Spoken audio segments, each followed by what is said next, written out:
Hey Phantomaniacs, welcome to the newest unboxing here on the Needless Things YouTube channel. Today we are taking a look at the Omen of Doom Forgotten King from Operation Monster Force, which is produced by Fresh Monkey Fiction and Big Bad Workshop. The first wave of Operation Monster Force figures, well, the first few waves are available for pre-order now at bigbadtoystore.com, our personal favorite toy retailer, and they are coming in August, that first wave. So I highly recommend you get on it. I believe it's going to sell out. This is my most anticipated toy line of the year, or of any year right now.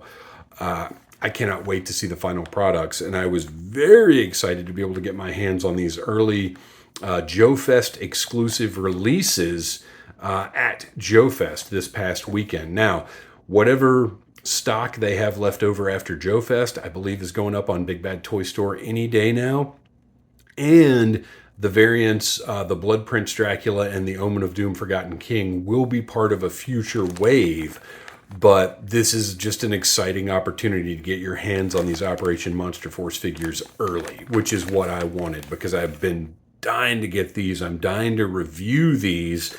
And I want to feel the plastic. I want to look at the articulation. I want to see the proportions. I could not be any more hyped for this series of action figures.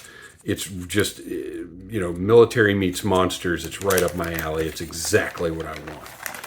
We're going to take a look at the figure first, and then we'll get into the bags of accessories over here. And it's interesting to note some differences between this guy and the Blood Prince. Well, first of all, one of the big differences is I keep forgetting this guy's name, Forgotten King. Well, that explains why.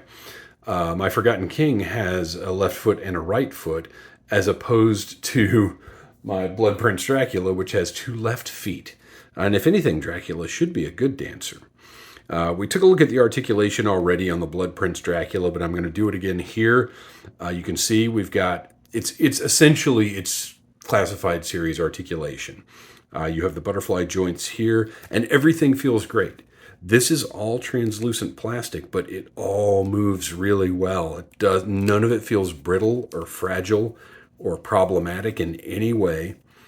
All of the joints do exactly what they're supposed to do. You can see the proportions and the aesthetics look great. And let's just do a little side by side just for fun, because these are very, very similar figures. If you did not watch my Blood Prince Dracula review, you should. So they have a similar coat situation, but their waistcoats and their ties are different. But everything else is mostly shared. Well, everything else is shared. Same boots, same trousers. So really it's just the chest overlay that's different on these, which is completely fine by me, because I see what they're going for with that.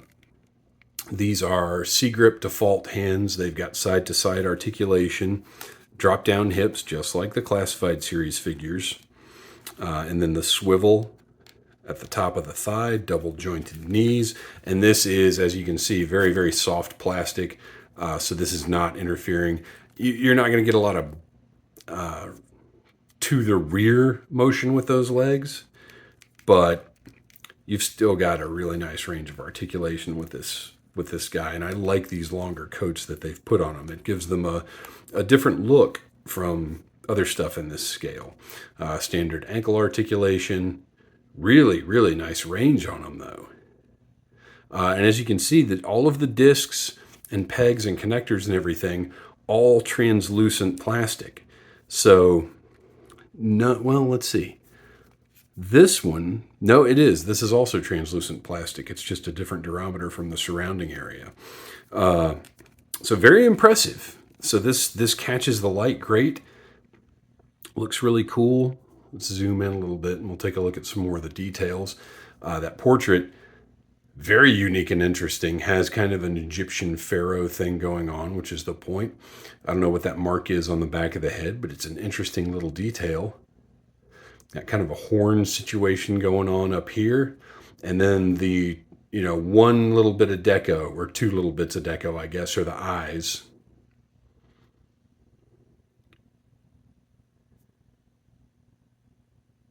Sculpted detail looks great. I cannot wait to see the painted versions of both of these figures.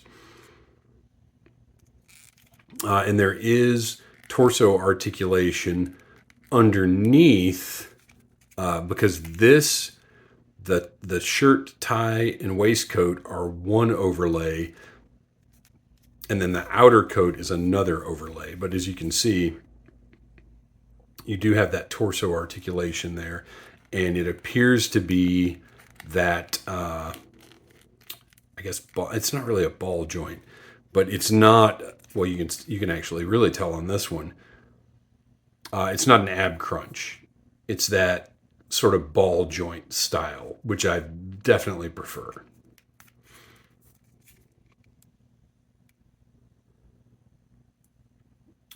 And the ghostly blue that they used for this is just great. And really, really looks good. I'm getting a very Haunted Mansion hitchhiking ghosts vibe off of him, which, maybe is not exactly what you want from the Forgotten Egyptian King, but is pretty awesome. All right, let's stand him off to the side and take a look at the accessories. So the Forgotten King has a different style stand from, wow, that's interesting, from the Blood Prince Dracula, who came with essentially a pool of blood, which I really liked. Whereas this one seems like it's more of a standardized Operation Monster Force stand that can sit this way and be sort of a tombstone thing, or can be used as a standard stand. Peg holes are in the heels. They fit nice and snug. That friction keeps them in place. There you go. Set him off to the side. And then we've got another bag of other accessories.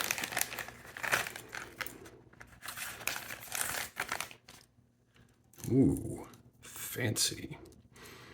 Oh, a lot of stuff in there. Okay. So this... Oh, wow. So a little more deco on whatever this is. Oh, this looks like the top of a staff. This is the top of a staff. So those plug together just so. Look at all that sculpted detail.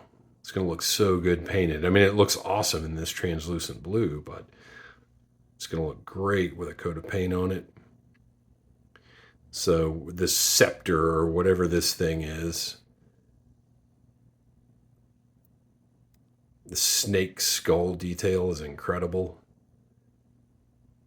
Very cool. You've got two spellcasting magic effects, very similar to what Marvel does, or what Hasbro does with Marvel, rather. Which is fine by me. Obviously, these sculpt-wise are big upgrades over what Marvel has done, or Hasbro has done, sorry. But they look very cool. Those will fit over the hands. You may have to take the hands off. You'll have to take the hands off. We'll do that in a second. And then there's...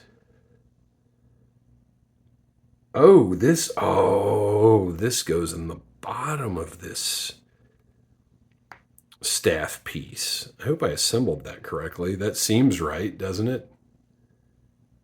Oh, it doesn't matter. This thing was the same either way. Okay.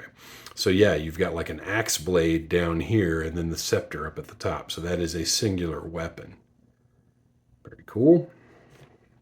And then finally, you've got a few more hands than came with the Blood Prince. You've got closed fists, which Dracula did not have. You've got, look at that. A supplicating or karate hand, depending on how you're looking at it. And then a couple of spellcasting or grasping hands. So I think, oh, I don't know what I want to do because I want him holding, well, no, I want the regular figure holding the weapon. I want, this one can be using magic. So, well, first of all, we should probably see, I didn't check this with Dracula and I should have. The hands are pretty flexible plastic.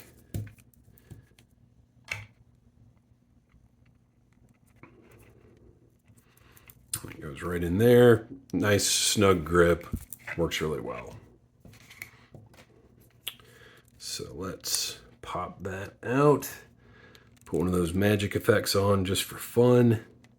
So it doesn't go over the sleeve like I thought it was going to. Oh, yeah, wait. No. Yeah, it does. Okay, so it will just go over the sleeve there. And then pop the other hand in, and the hands swap out really, really nicely. And there you go. You've got your magic effect. I'll go ahead and put the other one on just for fun. It's going to look cool. Okay, so I've got that one facing that way. Whatever, who cares? So it just, there's a little bit of a lip at the edge of the sleeve here.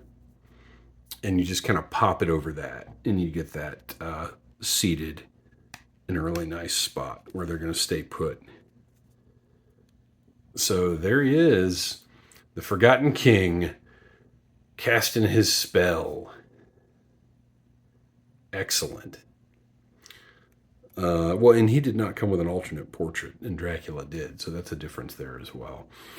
So stay tuned. I realized that I know a little something about these figures that not everybody knows, thanks to chatting with BigBadToyStore.com. So just sit tight for a second, and we're going to try a little something else with these guys. All right, I'm back to finish up, and it's thunderstorms outside, wind and rain, and all kinds of severe weather, so I'm going to get this done as quickly as possible before I have no choice but to be filming in the dark. So rumor has it this fellow glows in the dark. I'm in the darkest room I can find at my parents' house.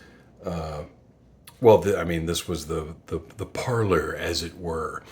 This guy's been sitting in the light for a little while. Hopefully we will get a little bit of a glow, and I will say I don't know that what we see here is going to be indicative of just how well the Forgotten King glows. But I'm going to turn the light off here, and we're going to see what happens. Ooh, that is a nice blue glow. Look at that. Very, very cool. I'm impressed, and I bet if we were in darker conditions and he'd been sitting in the light charging for a little bit longer, we would have a lot more of a glow. But pretty awesome, and this was a secret that was kind of whispered to me as I was purchasing the figure. I love these kinds of surprises that these toy manufacturers pull off. So there it is, the glow of the Forgotten King.